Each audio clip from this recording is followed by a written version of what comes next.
Bon, donc on continue avec le dossier 3 d'orthopédie de la conf de D4. Voilà, hop. Alors, donc comme je l'ai dit dans les précédents dossiers, pensez à chaque fois au terrain. Ici, on a une femme de 85 ans. Donc 85 ans, il va falloir penser à un certain nombre de choses. On l'a déjà dit, le rein, il faudra penser éventuellement aux organes d'essence qui pourront permettre de corriger des facteurs de risque de chute. Il faudra penser à l'autonomie, à l'isolement social. Il faudra penser à la dénutrition. Il faudra penser à la polymédication, les polypathologies avec des tares qui pourront éventuellement se décompenser. Donc n'oubliez pas tous ces éléments-là. À chaque fois que vous voyez quelqu'un de 85 ans, il faut qu'il y ait un ensemble de réflexes qui vous viennent, que vous notiez ça sur un brouillon, pour ne pas les oublier dans vos réponses. Donc là, elle est retrouvée à terre dans sa salle de bain. Donc là, il faudra éventuellement penser aussi à une rhabdomyolyse. Elle est retrouvée donc par les pompiers après être tombée en se prenant les pieds dans un tapis. Elle est consciente et orientée et dit avoir passé plusieurs heures au sol. Donc on vous oriente encore vers la rhabdomyolyse et a appelé de l'aide. Elle vous déclare fièrement n'avoir jamais été malade, donc ici on élimine la polypathologie, ou bien on peut s'orienter vers une démence, ça on ne sait plus, et vous ne retrouvez dans ses antécédents qu'une hypermétropie. Donc hypermétropie, si on vous en parle, c'est peut-être qu'il va falloir s'en servir à un moment dans l'énoncé, gardez-le dans un coin de votre tête. Une fracture du poignet il y a 3 ans et un tassement vertébral de D12 il y a 7 mois. Donc là on vous parle d'une ostéoporose clairement, elle ne prend aucun traitement à part du Temesta. À l'examen vous retrouvez une douleur de la hanche droite. Alors, la première question, quels examens complémentaires prescrivez-vous en première intention et que recherchez-vous?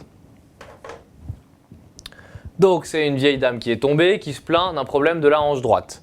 Alors, et elle est consciente et orientée, donc a priori l'imagerie cérébrale, ça ne va pas être nécessaire. Donc qu'est-ce qu'on va rechercher et pourquoi? On vous demandait de justifier. Donc on va faire une UM, une CRP, à la recherche d'un syndrome inflammatoire. Elle est tombée, elle a passé du temps au sol, elle peut avoir inhalé, faire une pnéopathie d'inhalation par exemple. Ensuite, un bilan d'hémostase, TP, TCA, INR. Certes, elle vous dit qu'elle n'a pas de traitement à part du Temesta, mais peut-être qu'elle ne se souvient plus. Donc pensez à faire l'INR. De toute façon, ça rentre dans tout bilan d'hémostase en préopératoire. Ensuite, le iono-l'urée, la créate, on vous dit qu'elle a passé du temps au sol, elle est probablement déshydratée, elle, en plus éventuellement fait une rhabdomyolyse. Vous recherchez sa fonction rénale aussi pour les HBPM, pour les anesthésistes et recherchez éventuellement des troubles ioniques. Pour la rhabdomyolyse, vous allez rechercher les CPK, les LDH et les lactates. Vous pouvez éventuellement aussi faire une BU à la recherche d'une hématurie si le traumatisme a été violent ou à la recherche d'une myoglobinurie dans le cadre de la rhabdomyolyse. Et enfin une glycémie à la recherche d'une hypoglycémie qui peut être la raison de sa chute.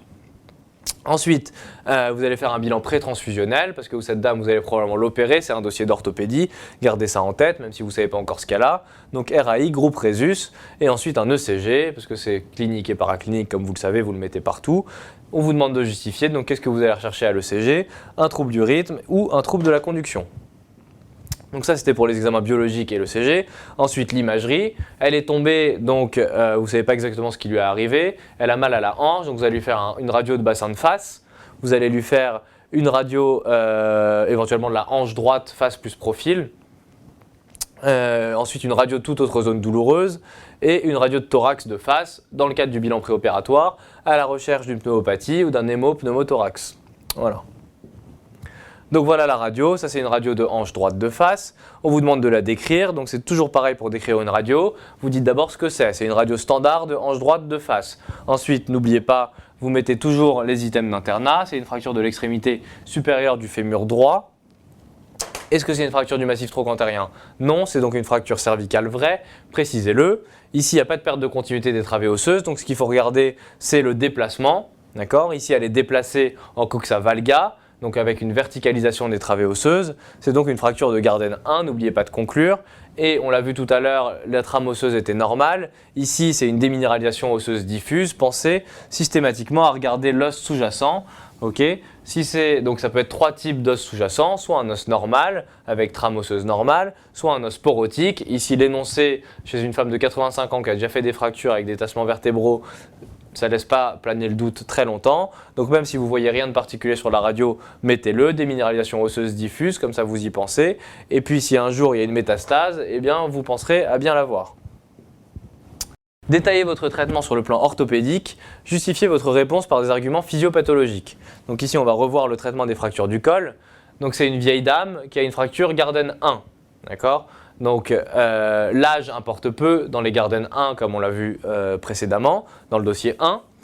Donc ici, ça va être un traitement chirurgical, d'accord? C'est toujours la même réponse. Est-ce que c'est un traitement fonctionnel, orthopédique ou chirurgical? Ici, il est chirurgical. Est-ce qu'il est non conservateur ou conservateur? Pour les Garden 1, vous avez vu que c'était toujours conservateur. Donc, n'oubliez pas d'en parler. C'est un traitement conservateur. Dans les livres, souvent, il est écrit qu'on peut faire un traitement fonctionnel pour les Garden 1. Ne retenez pas ça à l'internat.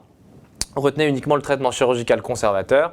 Où est-ce qu'il se fera ce traitement? Toujours au même endroit, au bloc opératoire. Dans quelles conditions? Sous anesthésie et asepsie stricte. On ne vous demande pas de savoir si c'est une anesthésie générale ou une anesthésie loco-régionale, peu importe. Et alors là, c'est toujours le même ordre avec réduction, contention, immobilisation. Ici, on l'a déjà vu, on ne va pas réduire cette fracture parce qu'en tractant le membre inférieur dans l'axe, on risque de déplacer la tête fémorale et d'entraîner une fracture Garden 3-4 avec une lésion de l'artère circonflexe postérieure avec un risque d'ostéonécrose aseptique. Donc pas de réduction, vous ne le faites pas, vous le précisez dans votre copie, ça rapportera sans doute des points. Si on ne fait pas de réduction, on fait une contention par ostéosynthèse en place. D'accord? Ce mot a son importance, en place. Voilà. Ensuite, la contention, ça ne suffit pas, il faut immobiliser. Donc, une fracture de hanche, on ne va pas mettre un plâtre, on va faire un appui soulagé. Donc voilà, ici, précisez que c'est une immobilisation la plus brève possible. Pourquoi? Parce que c'est une femme de 85 ans. Qu'est-ce qu'elle risque? Elle risque le syndrome post-chute. D'accord? Voilà. Elle va être immobilisée, donc elle va avoir des anticoagulants. Elle a 85 ans, vous ne connaissez pas sa fonction rénale, précisez-le, précisez les contre-indications, montrez que vous les connaissez. À chaque fois que vous débutez un traitement, il y a la surveillance et enfin vous terminez en général par les mesures sociales. Ici, il n'y en a pas vraiment chez le vieux, ce que vous pouvez mettre, c'est lutte contre l'isolement social en plus. On vous demandait de justifier, donc on en a parlé déjà dans la réponse. C'était un traitement conservateur. Pourquoi conservateur? Parce que le risque d'ostéonécrose aseptique est faible. Pas de lésion de l'artère circonflexe postérieure dans les Garden 1 et 2, contrairement aux 3 et 4. Pas de réduction. Pourquoi pas de réduction? Parce qu'il y a un risque de déplacement secondaire, avec un risque de transformation au Garden 4 et avec une lésion de l'artère circonflexe postérieure et donc un risque d'ostéonécrose aseptique. La patiente ne peut pas être opérée immédiatement, elle peut être opérée que le lendemain.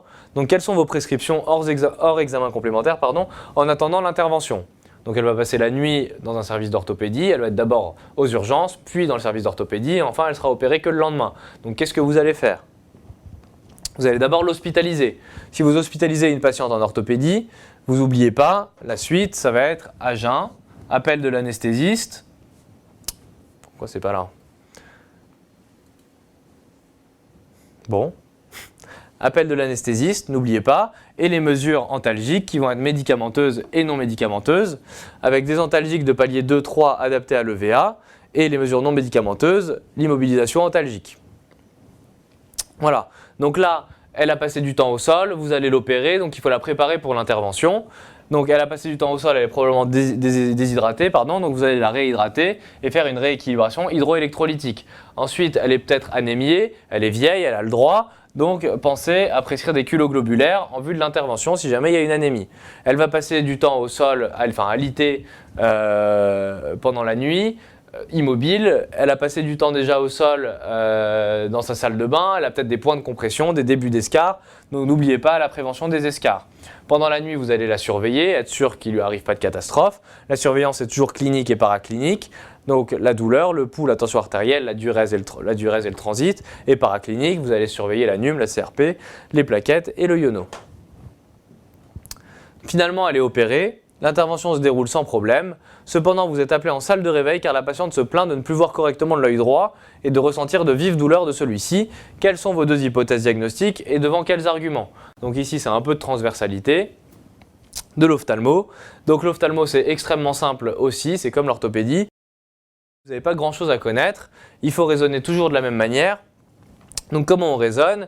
Ici, on a un œil droit qui va être donc douloureux.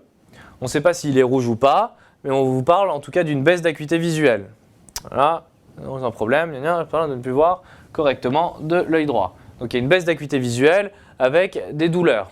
Donc baisse d'acuité visuelle et douleur, il n'y a pas 1000 diagnostics, surtout en post-opératoire immédiat, chez une patiente hypermétrope âgée. Donc vous pensez au glaucome aigu par fermeture de l'angle. Pourquoi? Parce que c'est une femme âgée. Pourquoi aussi? Parce qu'elle est hypermétrope, elle a donc une chambre antérieure étroite avec un facteur de risque élevé, enfin pas élevé mais plus élevé que la population de faire des glaucomes aigus. Ensuite, on vient de lui faire une anesthésie générale avec des produits anticholinergiques qui sont midriatiques et on vous parle d'une vive douleur de l'œil droit, début brutal avec une baisse d'acuité visuelle. Tout ça, ça colle en faveur du glaucome aigu. Ensuite, elle est anesthésiée, on peut mal lui avoir fermé les yeux, d'accord? Donc elle a gardé les yeux ouverts, ça fait exactement comme dans une paralysie périphérique faciale, une PFP. Voilà, et ça entraîne des kératites d'exposition. D'accord, l'œil il sèche. N'oubliez pas que quand vous êtes interne d'ophtalmo, votre rôle c'est d'arroser la cornée pendant les opérations des yeux. Donc pourquoi on arrose une cornée? Pour éviter les kératites d'exposition. C'est douloureux, ça entraîne une baisse d'acuité visuelle, ça colle. Et l'anamnèse colle aussi, l'anesthésie générale avec une éventuelle malocclusion palpébrale. Pensez à l'argument de fréquence, d'accord? C'est quelque chose de très fréquent après une anesthésie. 4 jours après l'intervention, les problèmes ophtalmologiques de Madame D sont réglés. L'infirmière vous appelle alors parce que sa température prise le matin est à 37,9.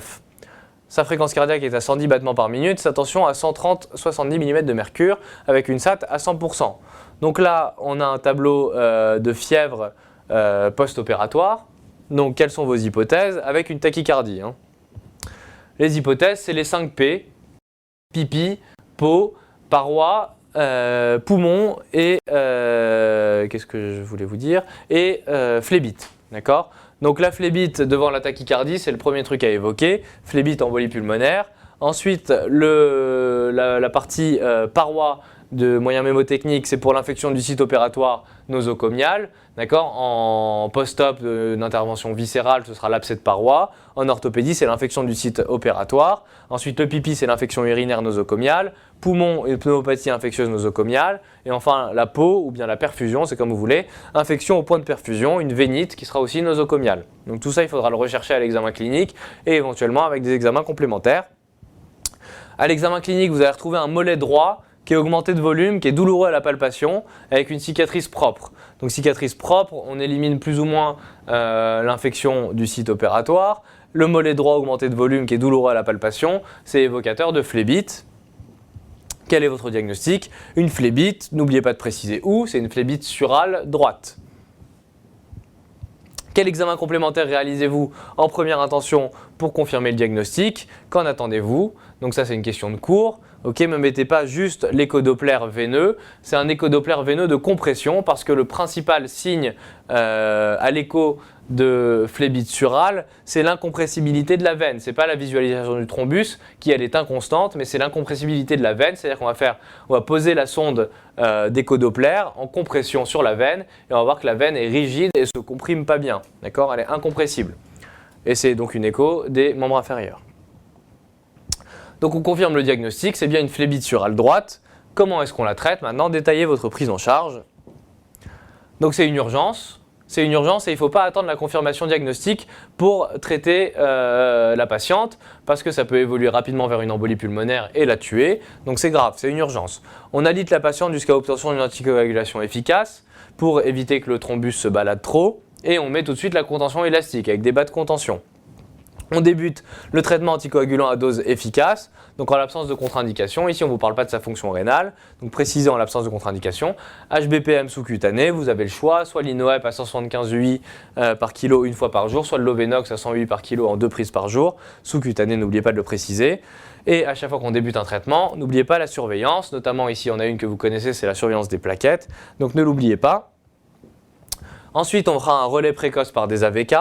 Avec un INR à 48 heures. Dès qu'on aura 2 INR efficaces, donc avec un chiffre compris entre 2 et 3 à 24 heures d'intervalle, on arrêtera l'héparine, on considérera que le relais sera efficace. Et n'oubliez pas, à chaque fois que vous mettez des AVK, toutes les mesures associées. Ici, on ne vous parle que de l'éducation du patient et le carnet de surveillance, mais il y en a plein d'autres. Pas de pratique de sport, pas de rasage manuel, ne pas consommer trop de choux, tout ça. Donc n'oubliez pas l'éducation du patient avec les AVK.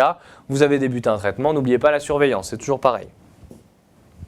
Donc, le traitement chirurgical en orthopédie à l'ENC, on l'a un peu vu dans le premier dossier, on l'a un peu vu dans ce dossier-là, c'est toujours la même chose.